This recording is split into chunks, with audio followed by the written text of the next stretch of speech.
Hemos hablado en otras oportunidades de la devoción de San Juan de la Cruz a la graciosísima Virgen Nuestra Señora, a Jesucristo.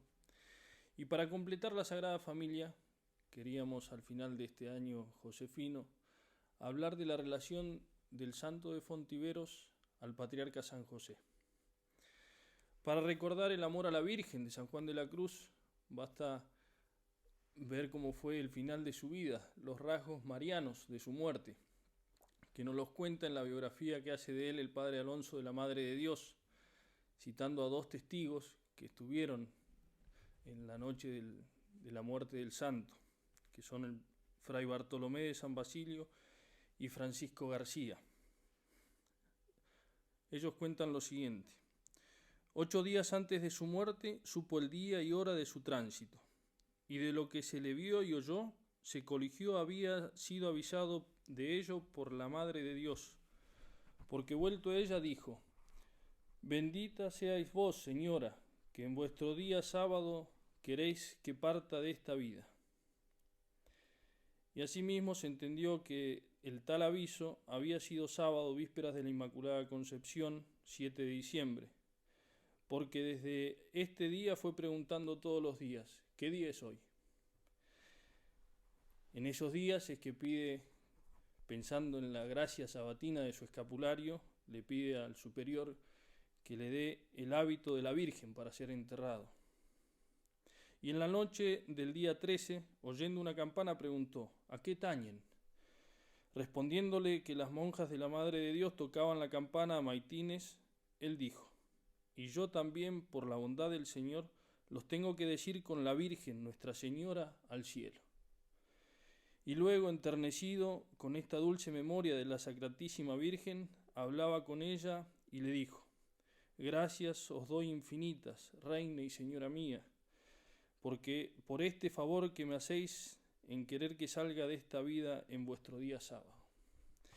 Y Catalina de Cristo, que es una de las enfermeras, de las que le limpiaba las vendas al santo, que las lavaba en los días de su enfermedad en Úbeda, ella cuenta lo siguiente: que pasando esa noche ahí, a las 11 preguntó qué hora era y qué día es mañana, y como le dijeran que era sábado, respondió: dichoso día para mí, que a rezar maitines con la Virgen tengo de ir.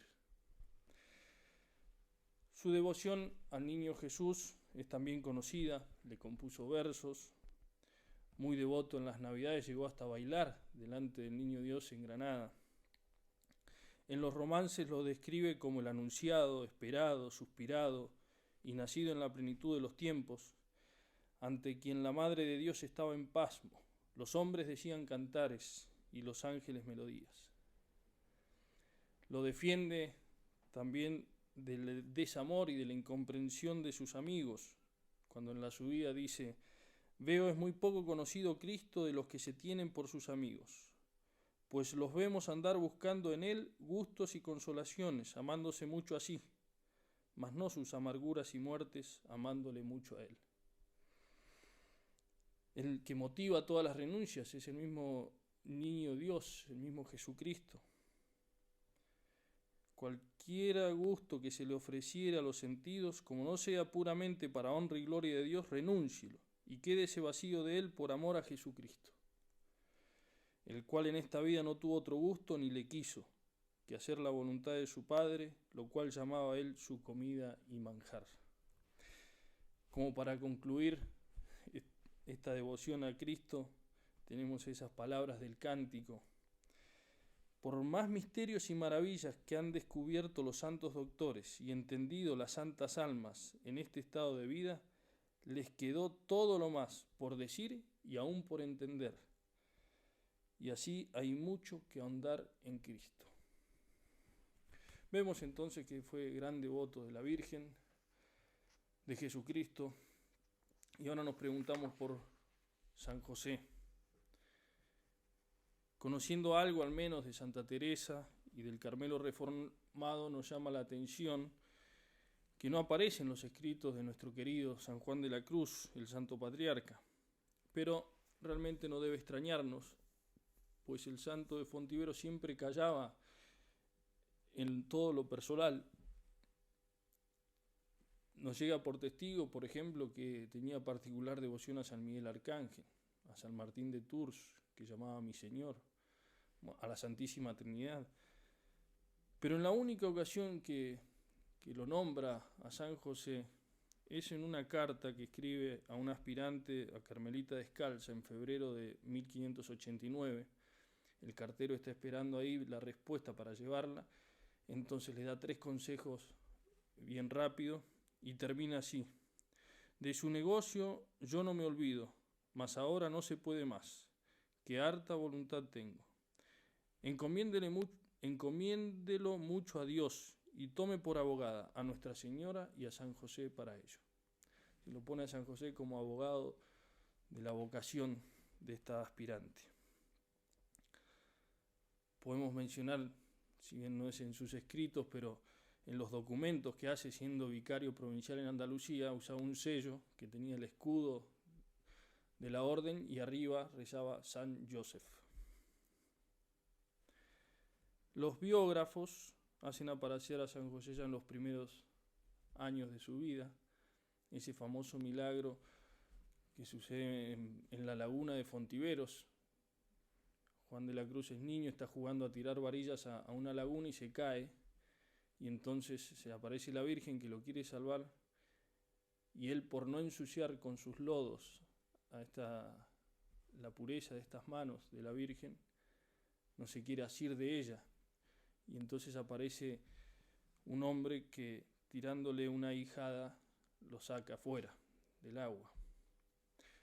Dice así Jerónimo de San José, el príncipe de los biógrafos del santo: con la insignia de una vara, por ventura sería un ángel, o más probablemente el glorioso San José, porque bien verosímil parece que, estando la Virgen Sacratísima ocupada en sacar al niño del peligro, ayudase a esta obra no otra menos digna persona que su bendito esposo. San Juan de la Cruz está, cuando es rector del colegio es en Alcalá de Henares. Santa Teresa lo manda a llamar para que lo ayude oficiando de confesor en la Encarnación en Ávila. Y allí también cumple las funciones de exorcista. Los mismos demonios decían que de San Basilio no había habido nadie que les hiciese tanta fuerza. Y Santa Teresa dice que los demonios le temían tanta gracia acompañada de tanta humildad, por eso lo temían al santo. Bueno, en ese famoso exorcismo de esa monja agustina, cuentan que dijo así: autor de toda maldad, yo llamo en mi ayuda a la Madre de Dios, a San José, a San Agustín y Santa Mónica, y así afirmo que, aunque pese a todo el infierno, habéis de salir en la mañana para no volver más.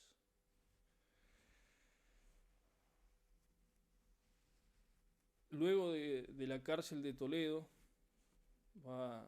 pasa por Almodóvar del Campo y termina en el Calvario, donde atiende a las hermanas de Beas, a las descalzas de Beas. Y allí las iba 3 días, 4 días a atenderlas y volvía. Pero una vez no puede ir, entonces manda 2 frailes. Y a estos 2 frailes les sucede lo que cuenta así: en el camino se les había hecho encontradizo un hombre venerable y grave, en traje de escudero, y les preguntó: ¿a dónde van sus reverencias? Y ellos respondieron que a confesar a las madres descalzas. Muy bien hacen vuestras reverencias en acudirlas, porque en esta religión, es decir, en esta orden, se agrada mucho a nuestro Señor y la estima su majestad en mucho, e irá en aumento esta religión. Ellos se espantaron de la buena razón del hombre y pasaron adelante mirándole con atención, y desapareció.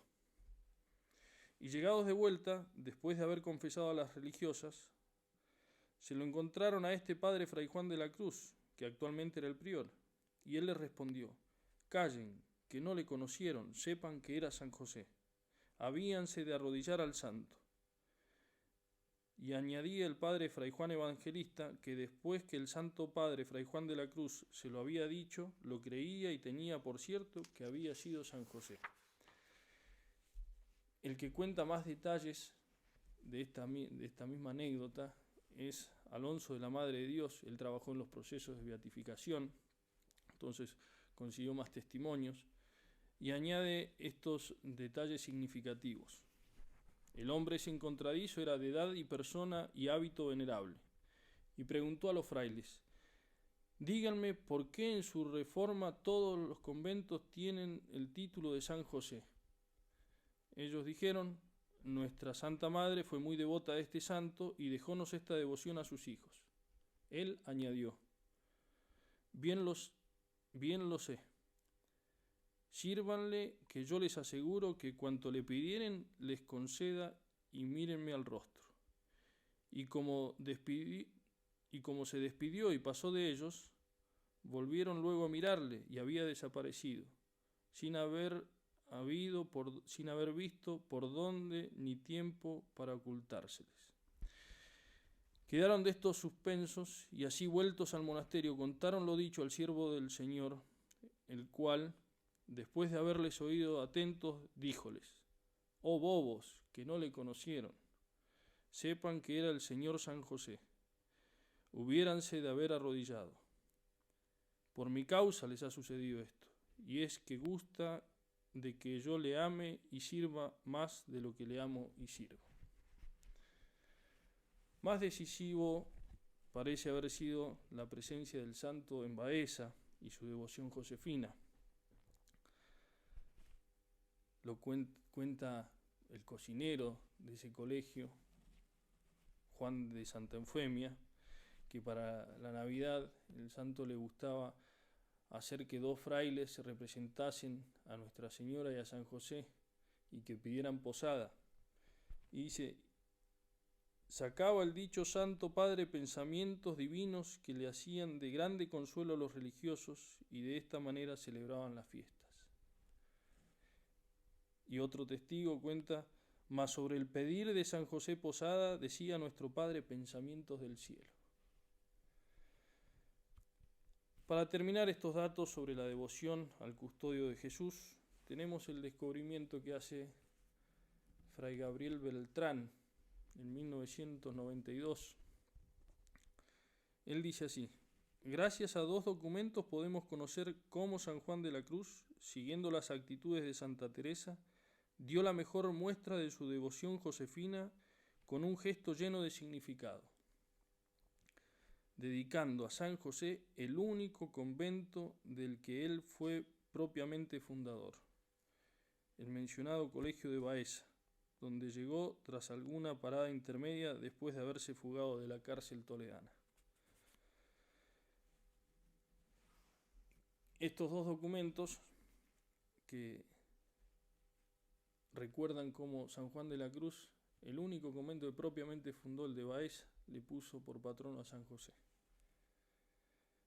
El primer documento es un acta notarial donde aparece la donación que hacen de una finca para ese convento, que después se llamó Cortijo de Santa Ana, esta finca, y que le gustaba mucho al santo visitarla. Es una donación de Elvira Muñoz, y en el protocolo al final aparecen los testigos, el escribano Sebastián de Chinchilla y la firma inconfundible de Fray Juan de la Cruz, estampada el día 15 de enero de 1581. Aparece en calidad de rector del Colegio de Baeza, que ha sido fundado bajo la devoción de Nuestra Señora del Monte Carmelo y San José.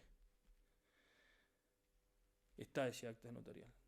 La segunda acta notarial es de un religioso, Fray Gregorio de San Angelo, que hace testamento antes de la profesión perpetua y dona esos 3.000 reales. Dice así: el muy reverendo padre Fray Ángel de Salazar, vicario general de nuestra orden, mandó que se aplicase a nuestro colegio de San José, a secas, sin Nuestra Señora del Carmen. Mandó que se aplicasen a nuestro colegio de San José, que ahora nuevamente se ha fundado en la ciudad de Baeza. Bien, entonces inconfundible este dato, San José, patrono del único convento fundado propiamente por San Juan de la Cruz. Pero bueno, La dicha no fue tan larga porque en menos de 2 años le cambian el nombre. En ese capítulo que hacen en Alcalá de Henares en el 81, ¿no? En 79 funda en Baeza, en el 81 va desde Baeza al capítulo, y ya ahí es nombrado San Juan de la Cruz, o renombrado, reelecto rector, pero ahí aparece el colegio de San Basilio de Baeza. Y también el padre Gracián, que era el provincial de la orden, cuando concede poderes notariales, también lo nombra como rector de nuestro colegio de San Basilio de Baeza. Y pone el padre Fray Gabriel Beltrán, dice: los carmelitas descalzos muy pronto prefirieron para su colegio un título de un padre y doctor de la iglesia como San Basilio, con tradición dentro de la orden carmelitana. Y San Basilio seguirá nombrándose hasta la exclaustración de 1835. Bueno, estos dos documentos nos muestran entonces bien a las claras la devoción del santo por San José. Quisiera, para terminar, hacer un paralelo entre las virtudes de San José y de San Juan de la Cruz, que además los hacen para nosotros modelos. Bossuet tiene un magnífico sermón, el sermón segundo sobre San José, en que le aplica las palabras de la Escritura: el Señor se ha buscado un hombre según su corazón. Y afirma que lo que lo hace digno de estas alabanzas son las virtudes ocultas. Dice así: porque es en este secreto en el que consiste todo el misterio de la verdadera virtud. Porque las virtudes más exteriores y llamativas nos podrán formar a gusto y según el corazón de los hombres, pero no hay sino las virtudes particulares que tengan este admirable derecho de formarnos al gusto y según el corazón de Dios. Dice muy retóricamente: quiero callar todo cuanto reluce para hacer el elogio de un santo cuya principal grandeza es haber sido de Dios sin ostentaciones. Por estas virtudes no podemos engañar ni engañarnos, porque se viven solo para el Padre que ve en lo secreto. Sin la santa sencillez no hubiera hecho su alma dócil para someterse sin dificultad a las órdenes divinas. Se abandona a Dios con sencillez y ejecuta sin investigar todo lo que Él manda. San Juan de la Cruz nos deja sentencias que invitan a este obrar por puro amor de Dios, buscar a Dios en la simplicidad. Dice así en sus dichos: el que con puro amor obra por Dios, no solamente no se le da de que lo sepan los hombres, pero ni lo hace porque lo sepa el mismo Dios. Y en otro lugar dice: oh Señor Dios mío, ¿quién te buscará con amor puro y sencillo que te deje de hallar muy a su gusto y voluntad? Pues que tú te muestras primero y sales al encuentro de los que te desean. Y en el segundo libro de la noche, cuando habla de esa escala moris, ¿no?, que va subiendo de un grado en otro hasta llegar a Dios, a la unión con Dios, el amor se va purificando cada vez más, se va inflamando, se va haciendo cada vez más simple. Entonces, busquemos a Dios en la simplicidad, con la pureza de intención. En segundo lugar, San José lo encontró a Dios en el desapego. En el desapego el alma encuentra a Dios. En la medida que uno se en la medida que uno deja los afectos a las cosas creadas, crece en amor y posesión de Dios. Hay que abandonar todo lo que se ve para merecer lo que no se ve. Y nadie puede poseer ese gran todo si no está en el mundo como si no estuviera nada. Dice Bossuet: si alguna vez hubo un hombre a quien Dios se haya dado de buena gana, es sin duda el justo José, quien lo tiene en su casa y entre sus manos, y ante quien Él está presente a toda hora, mucho más en el corazón que delante de los ojos. He aquí un hombre que ha encontrado a Dios de una manera muy particular. Así se hizo digno de tan gran tesoro, por un desprendimiento sin reservas, pues se despegó de sus pasiones, se despegó de sus intereses y de su propio reposo. San José vivía totalmente desprendido de las cosas de la tierra, incluso de su fama. Cuando decide dejar a la Virgen en secreto, elige cargar él con la deshonra de tener un hijo y no querer ser padre y escapar. Después el ángel lo advierte. Tenía el oficio de artesano, para eso uno necesita tiempo, trabajar en un lugar, y sin embargo San José, que vivía de eso, del trabajo de sus manos, se vio obligado a hacer grandes viajes que le pedían toda práctica de este oficio, y todos viajes anunciados por el ángel, pero sin que nunca le diga una palabra de la sustancia. Sin embargo, él, sin inquietarse, siempre errante, siempre vagabundo, solamente porque está con Jesucristo, feliz de poseerlo a ese precio. Y creo que tanto en el caso de la simplicidad como el desprendimiento, nos viene bien recordar ese dibujo del monte de San Juan de la Cruz que hacía para tener en el breviario que les daba a sus religiosos y religiosas, porque es un resumen de toda la vida y la obra de San José y de su doctrina, de San Juan de la Cruz, perdón. Uno en este dibujo ve de un golpe de vista todo el camino del alma, desde el fin, que es la unión, pasando por el camino que son las renuncias. El dibujo tiene dos caminos y una senda, la del espíritu perfecto. Y esa senda con esta palabra que se repite y que tenemos que repetir cuantas veces sean necesarias. Nada, nada, nada. Ni eso, ni es otro. Uno de los caminos se pierde, el otro que no sale del monte, pero no llega al término, a la unión. ¿Por qué? Porque se distrae, porque se entretiene con los bienes, que son buenos, son del cielo, pero no son Dios. Hay que desprenderse también de ellos.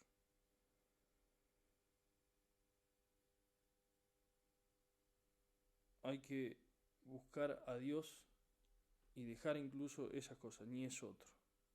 Encontrar a Dios en estas renuncias. Por eso escribe, tardé más y subí menos porque no tomé la senda. Tomó ese camino de los bienes del cielo. Tuve menos que tuviera si por la senda subiera. Y como se ve en el camino, en la cima es enorme, es más amplia, y aparecen todos los premios, ¿no? Las virtudes cardinales, las virtudes teologales, los dones del Espíritu Santo, los frutos del Espíritu Santo. Todo es mucho más de lo que tenemos que dejar esos bienes del cielo y los bienes de la tierra.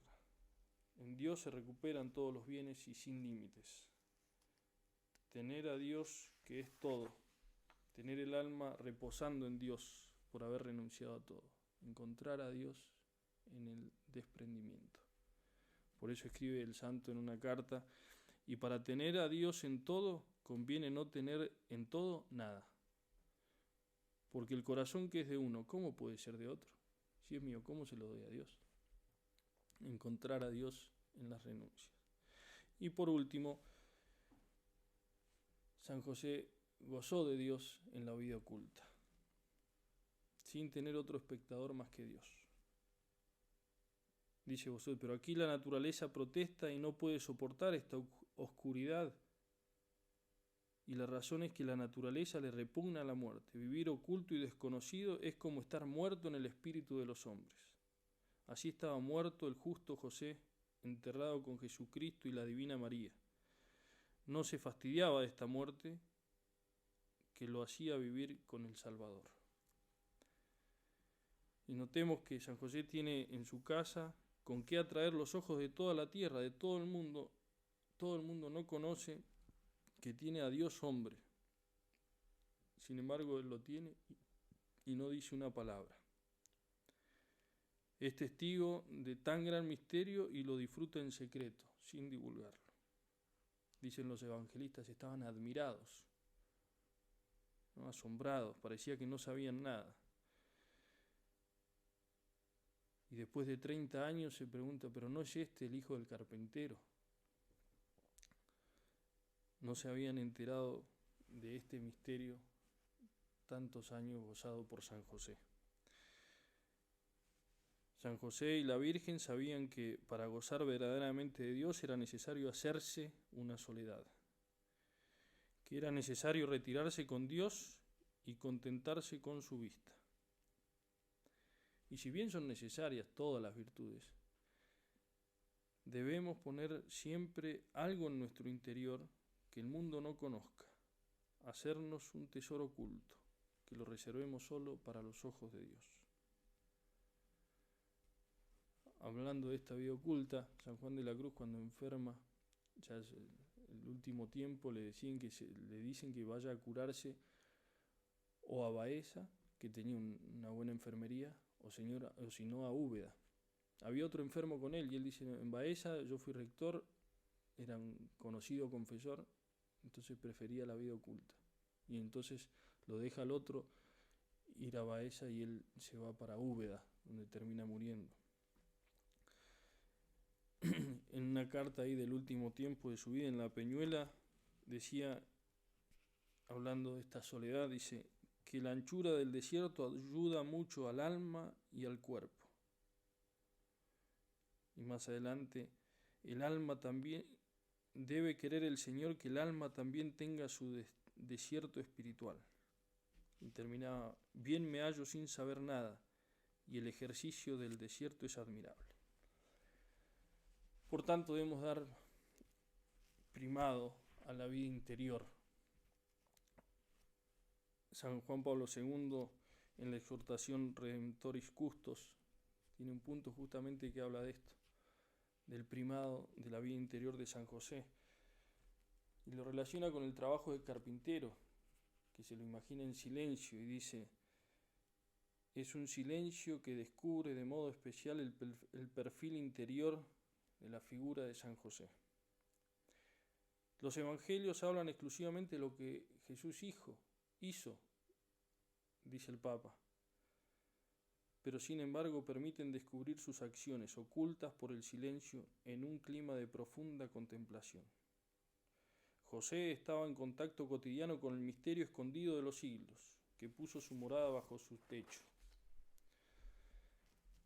Y dice Juan Pablo II, esto explica por qué Santa Teresa de Jesús, la gran reformadora del Carmelo contemplativo, se hizo promotora de la renovación del culto a San José en la cristiandad occidental. ¿Cómo se explica el sacrificio total que hace San José de toda su persona al servicio del Verbo encarnado? Dice el Papa